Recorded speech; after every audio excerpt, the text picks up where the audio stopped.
Мындай жакын тургулачы мындай. Бул мына кечеки 160 күн болду деп атат аксакал азырчы. Мына биздин 36 жарандын каны кургай элек. Каны кургай элек. Ушундан же бир жетпегениңерге жең болуп та ушул. Я. Уялбайсыңарбы? Намыс кылыш керек да акыры. Качан кызыңарды урдап, энеңерди зордоп кеткенде эсеп болобу же.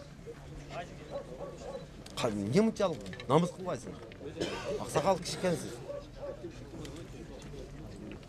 Силер бекинсеңер, чегарачыдан бекинип өттүңөр, органдан бекинип өттүңөр. Кудайдын алдына кантип бекинип атасыңар? Я. Адамда кишине намыс болуш керек. Уялыш керек.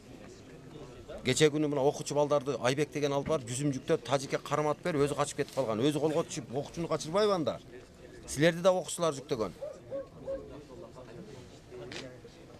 Намысы жоксуңар, силерге сөз жок просто. Силерди азыр бардык Кыргызстанга мынтип видео кылып чыгарыш керек да. Мына биздин мамлекеттин саткындары намысы жок.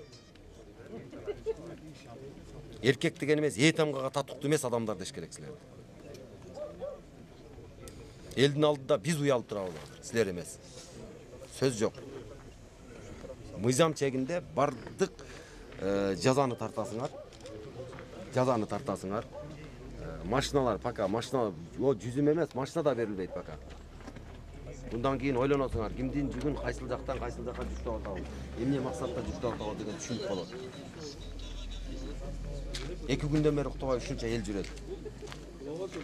Күн түн уктабай чегарачы турат. Азыр мына машинада сиз камдыр кийипсиз, мен куртка кийип турамын. А биздин солдаттар кантип турат жолдо?